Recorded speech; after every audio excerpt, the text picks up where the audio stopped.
Eu sou Mário Persona e essas são as respostas que eu dei aos que me perguntaram sobre a Bíblia. Você perguntou se o milagre que Jesus fez, o primeiro milagre de Jesus, incitava a embriaguez. Não. Jesus não estava incitando a embriaguez dos convidados na festa de casamento de Caná, ao transformar água em vinho. Mesmo assim, era vinho alcoólico, claro, só que muito melhor do que o bom vinho que tinha sido servido até ali, até acabar o vinho, até acabar o estoque de vinho que o anfitrião estava oferecendo aos convidados da festa. O vinho fazia parte da alimentação dos povos do Oriente Médio, como mais tarde passou a fazer parte da alimentação dos povos europeus. Como eu sou neto de italianos, eu fui criado em uma família que sempre teve vinho na mesa nas refeições. Tinha sempre um garrafão de vinho no chão ao lado da mesa, no almoço e na janta. Mas eu nunca vi os meus pais embriagados. E eu e as minhas irmãs tínhamos costume de beber sangria, desde criança, sangria, que é vinho com água e açúcar, na presença de nossos pais. Nossos pais preparavam a sangria. Só existia vinho alcoólico no tempo de Jesus. Alguém fala assim, não, mas aquilo era vinho sem álcool. Esse processo de vinho, de tirar o álcool do vinho, é uma coisa moderna.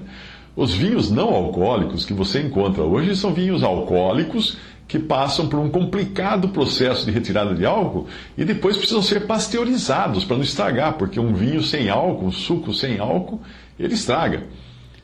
E falar assim, que eles tomavam suco de uva e não era um vinho. Suco de uva era inviável na época, porque não existiam refrigeradores ou processo de pasteurização, o que impede o suco de fermentar. Esses processos impedem.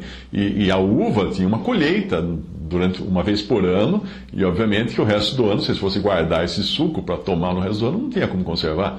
A única maneira de conservar o suco de uva é fermentando e transformando em vinho ou em vinagre, que é outro processo de fermentação, mas fermentado, e tem álcool aí. Da mesma forma que a única maneira de você conservar o leite por até mais de um ano, ou anos até, como você faz? Você fermenta o leite e transforma em queijo.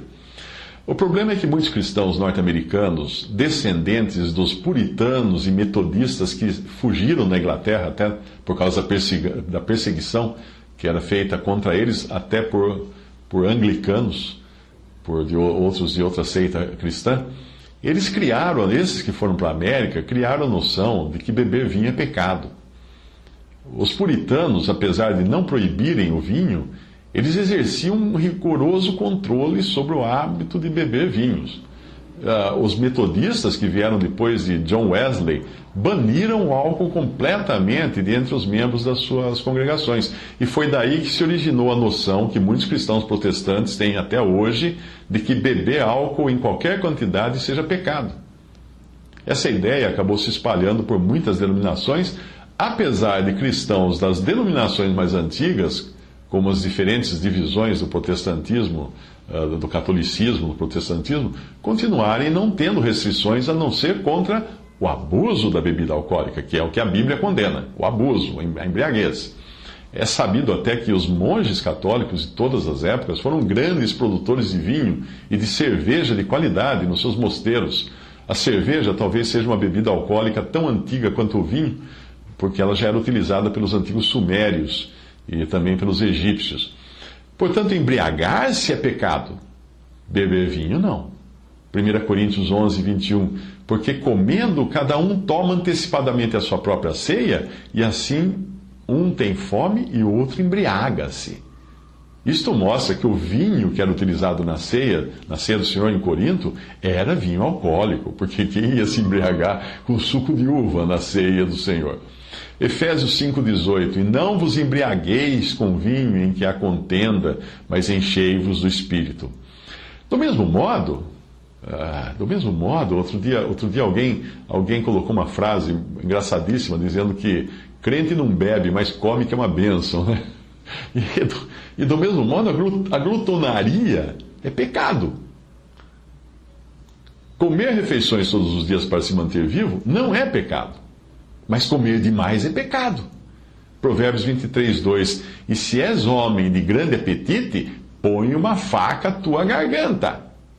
Lucas 21:34, e olhai por vós, não aconteça que os vossos corações se carreguem de glutonaria, de embriaguez e dos cuidados da vida, e venha sobre vós de improviso aquele dia. A embriaguez e a glutonaria são companheiras, são ambas condenadas na palavra de Deus, mas nós não paramos de comer por isso, né? Nós nos alimentamos todos os dias. Você não disse nada sobre Jesus ter multiplicado os pães e os peixes, porque você poderia alegar também que ao fazer isso ele estava incentivando a glutonaria, que era pecado. Percebe? O problema está no excesso, tanto de bebida quanto de comida.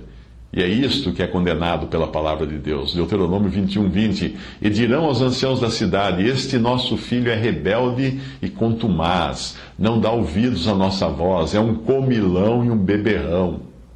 Em Provérbios 23, de 20 a 21, não estejais entre os beberrões de vinho, nem entre os comilões de carne. Você já foi naqueles churrascos em que, às vezes, irmãos em Cristo ficam competindo para ver quem come mais, né? Então, tá vendo aí?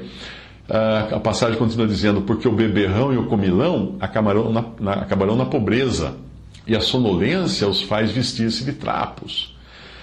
Portanto, glutonaria, que é comer demais, e embriaguez, aparecem lado a lado junto com outros pecados chamados de obras da carne, como quais? Adultério, prostituição, idolatria, feitiçaria e homicídios.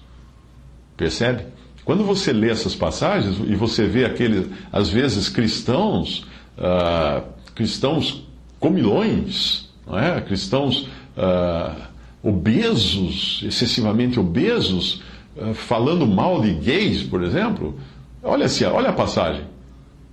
Glutonaria, bebedice, adultério, prostituição, idolatria, feitiçaria e homicídio. Está tudo junto.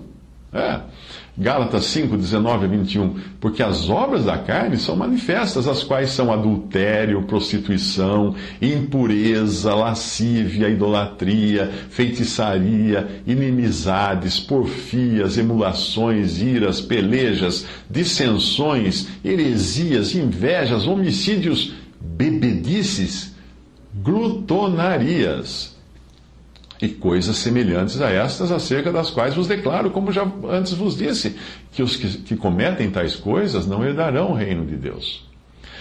Algumas situações que me ocorrem agora de quando o cristão não deveria beber álcool de jeito nenhum são essas. Primeiro, antes de dirigir, porque isso é proibido pela legislação e ele deve seguir a lei do país.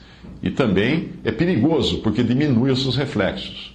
Ele está mais propenso a causar um acidente. Assim, da mesma forma, aqueles que falam ao celular dirigindo. É proibido.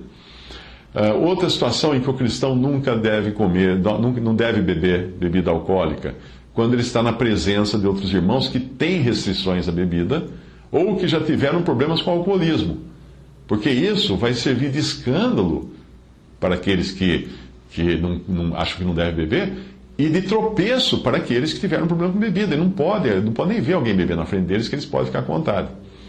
Outra situação em que o cristão não deve beber é na frente de crianças e jovens, se ele perceber que isto poderá levá-los a uma prática para a qual eles ainda não têm o devido controle, o discernimento de excessos, né, de se exceder naquilo. Outra situação que ele não deve beber de jeito nenhum, entre incrédulos que se reúnem para beber.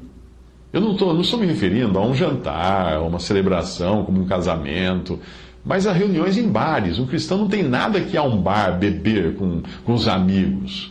Porque ele não. O que ele encontra nos amigos? Ele vai encontrar o quê? Incrédulos, que vão estar ali bebendo. A função é beber. É diferente você ser convidado para um jantar, para uma festa, vai a um casamento e servem champanhe para comemorar o casamento. Você não vai tomar uma garrafa de champanhe. Você vai brindar, né? Tomar um golinho e brindar. Você vai a um jantar, serve um vinho ou uma cerveja. Obviamente, aquilo faz parte da refeição. As pessoas não convidaram você para beber, convidaram você para comer um jantar, uma refeição, na qual fazem parte diversas coisas, desde a sobremesa até o vinho ou cerveja. Mas você não vai também se embebedar e também não vai comer demais, porque isso é glutonaria, e glutonaria é pecado.